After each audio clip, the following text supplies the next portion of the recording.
Good morning student. बेटा lac culture में आपका आज का टॉपिक है कल्टीवेशन ऑफ लैग।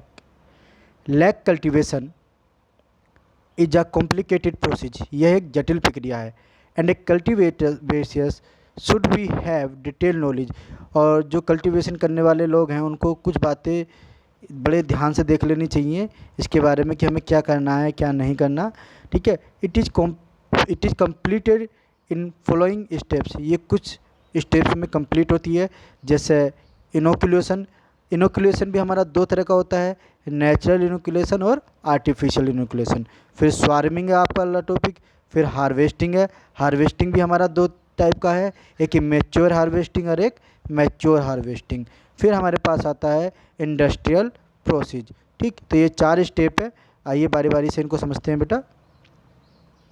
सबसे पहला आता है आपका इनोकुलेशन कि what is the inoculation. Inoculation की प्रोसेस क्या है इसके बारे में पढ़ते हैं।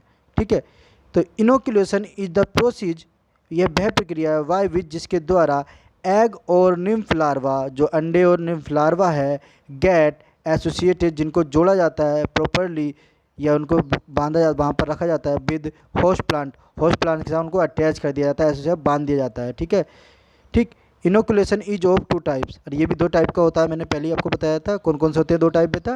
पहला होता है आपका नेचुरल सिलेक्शन और दूसरा होता है आपका आर्टिफिशियल। नेचुरल इनोकुलेशन, दूसरा होता है आर्टिफिशियल इनोकुलेशन। ठीक है, आपके दो तरह के हैं, नेचुरल इनोकुलेशन और आर्टिफिशियल इनोकुलेशन। ठीक, नेचुरल इनोकुलेशन के बारे में पढ़ते हैं बेटा। नेचुरल इनोकुलेशन में क्या है आपका कि these inoculation takes place in the nature. ये प्रकृति अपने आप करती है इसको, नेचुरल वे में ये अपने आप होता है। ठीक है, आफ्टर हैचिंग, जब एग हैच हो जाते हैं, the many nymph larva are gathered on the branches of host plant. जब ये हैचिंग की प्रोसेस पूरी होती है तो जो ये निम्फ लार्वा है बेटा, ये कहाँ पर पहुँच जाते हैं, ये पेड़ की विभिन्न ब्रांचों पर, विभिन्न टहनियों पर पहुँच जाते हैं। ठीक है, this gathering of nymph larva is called swarming. जब निम्फ लार्वा की किसी एक जगह पर्टिकुलर जगह पर भीड़ सी जमा हो जाती है तो उसको हम क्या बोल रहे हैं यहाँ पर, स्वार्मिंग बोल रहे हैं, जब इनकी अधिकता हो जाती है किसी डाली पर। ठीक है बेटा, आगे क्या है, these nymph larva are provided piercing and, अब ये क्या प्रोवाइड कराते हैं, पियर्सिंग एंड थिनिंग। ठीक है, इसको अगले लाइन पे देखते हैं बेटा। Piercing and sucking type of mouth pore या माउथ पार्ट बेटा, माउथ पोर नहीं, माउथ पार्ट, माउथ पार्ट। ठीक है, मतलब सकिंग और आपका पियर्सिंग, मतलब नुकीला और चूसने वाला इनका पार्ट होना चाहिए, जो क्या करता है, दीज सक juice from the host plant. और ये क्या करते हैं, होस्ट प्लांट से जूस को सक कर लेते हैं। That's clear. चलिए बेटा आगे देखते हैं। Drawback of natural inoculation. अब बेटा इसके नेचुरल इनोकुलेशन, जो प्राकृतिक इनोकुलेशन है, इसके हामियाँ, इसकी हानि, इसका नुकसान क्या है उसको देखते हैं। ठीक, the nymph larva are used by some plants generation. जो निम्फ लार्वा होते हैं वो used by some plant generation to generation, वो जनरेशन कुछ प्लांट को ही यूज करते हैं जिसके ऊपर वो रहते हैं। वहीं पर वो आपका कोपुलेशन करेंगे, वहीं पर फर्टिलाइज होंगे, वहीं पर एग बियरिंग करेंगे, फिर लार्वा में बनेंगे, और ये सारी प्रोसेस के बाद में वो उन्हीं पेड़ पर बने रहते हैं, जिससे उनका न्यूट्रिशन में कमी, उन पेड़ों के न्यूट्रिशन में कमी आ जाती है। ठीक है, एक ही पेड़ पर रहने के उसमें क्राउडिंग ज़्यादा हो जाती है, उनको कहीं से ना जाने पर वहाँ पर जो प्रेडेटर वगैरह होते हैं वो उनको खाना लग जाते हैं, बीमारियाँ, स्ट्रॉम वगैरह बहुत सारी चीज़ें हैं जो इनको हार्म पहुँचाती हैं। ठीक, आगे पढ़ते हैं उसमें सब पता चल जाएगा। Therefore they are not meet with the proper develop due to unfavourable climate condition. ये पूरी तरह से डेवलप नहीं हो पाते। ठीक है, क्योंकि क्लाइमेट कंडीशन के हिसाब से वहाँ पर कंडीशन चेंज होती रहती है। ठीक, कैसे, जैसे कि आपकी क्या क्या है अगर देखें इनको तो बेटा, सच एज स्टॉर्म, कोई तूफान आ गया, रेन बारिश हो गई, डस्ट आ गई, विंड आंधी आ गई, ठीक है, हवा से वगैरह से। ठीक, तो most of the predators and parasites cause harm to to nymph larva, बहुत सारे शिकारी और जो ये आपके पैरासाइट है, परजीवी जो है वो इनको नुकसान पहुंचाते हैं निम्फ लार्वा को, एंड होस्ट प्लांट आल्सो, और होस्ट प्लांट्स को भी। तो दोनों ही कंडीशन में एक ही पेड़ के ऊपर बार बार वही प्रक्रिया दोहराने से क्या होगा, हमें नेचुरल इनोकुलेशन के दौरान बहुत सारी खामियां या हानि उठानी पड़ेगी। ठीक, चलिए आगे देखते हैं। आगे क्या बेटा, इसी में सुधार करके अगला हमारा बनाया गया है आर्टिफिशियल इनोकुलेशन। ठीक है, कि जिससे नुकसान ना हो। अब इस आर्टिफिशियल इनोकुलेशन में बेटा हम क्या करते हैं, एक सिंपल सी प्रोसीजर है, पेड़ ले लिया, उस पर हमने क्या करा कि जब एग बियर कर दिए उसने, ठीक है, और वो उस पर चिपके हुए हैं, तो हमने वहाँ से एक होस्ट प्लांट से ट्विग काट ली, मतलब टहनियाँ, छोटी छोटी 20 से 30 सेंटीमीटर की हमने टहनी काट ली, और उन टहनियों को एक नए होस्ट प्लांट पर जाके बांध दिया। ठीक, उनको जोड़ दिया। ठीक, जैसे ही वो हैच होने के बाद, हैच होने के समय करते हैं जब वो हैच होके लार्वा में कन्वर्ट होंगे, तो वो रैंक कर पेड़ के दूसरी ब्रांचेस पे पहुंच जाएंगे। और जैसे ही वो पेड़ की दूसरी ब्रांच पे पहुंचते हैं, तो हम क्या करते हैं, अब ये नहीं कि उस टहनी बंधी हुई है तो उसको वहाँ पर बंधा रहने देंगे, हम उसको क्या करेंगे, उसको फिर से खोल लेंगे, और खोल कर जो न्यू होस्ट प्लांट है उसको सेपरेट कर देंगे।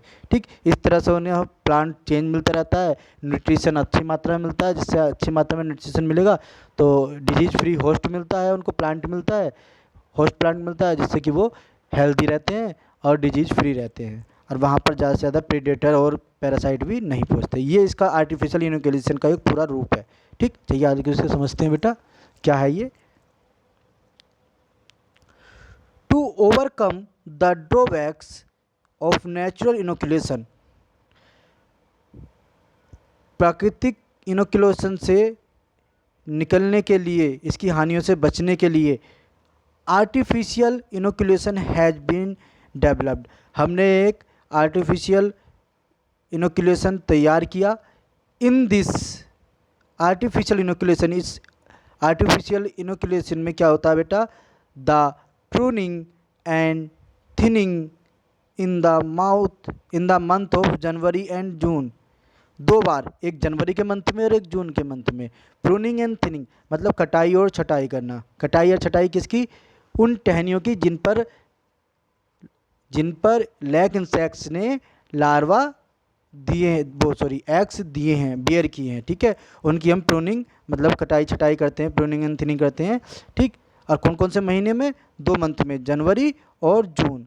कौन से मंथ में बेटा, जनवरी और जून, ऐसे 2 मंथ है जिनमें हम प्रूनिंग एंड थिनिंग करेंगे। ठीक, twig wears egg, the twig wears egg are cut in size of 20 to 30 centimetre long, 20 से 30 सेंटीमीटर की हम डाली को काटते हैं उस प्लांट से, होस्ट प्लांट से। ठीक है, और फिर क्या करते हैं, this pruning is done when the egg are about to hatch, ये प्रूनिंग उस अवस्था में करते हैं बेटा जब एग हैच होने की अवस्था में आ जाता है। ठीक है, वो निकलने की, उसको निकलने के बाद में क्या होता है, वो एग से निकलने के बाद वो लार्वा बनने की तैयारी में होता है। ठीक है, हैचिंग के समय। ओके, आगे क्या है, दीज,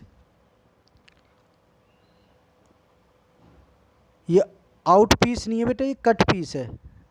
ओके, इसको सही कर लेना, दीज कट पीस।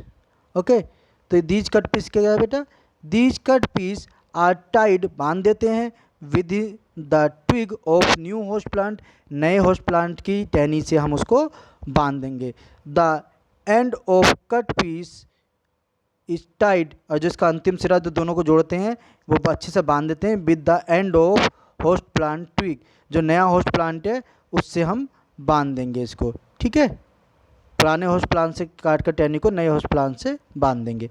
आगे देखते हैं बेटा, लेटर ऑन हम क्या करते हैं, egg are hatch and nymph larva migrate to the branch of new host plant, जब एग हैच हो जाते हैं तो उस टहनी से क्या होगा, जो बांध रखी हमने न्यू होस्ट प्लांट पर, वो हैच होने के बाद में वो माइग्रेट हो जाएंगे नई टहनियों पर। ठीक है, after complete migration the twig is untied, बेटा यहाँ पर ये अनटाइड है, अनटाइड मतलब खोल देते हैं।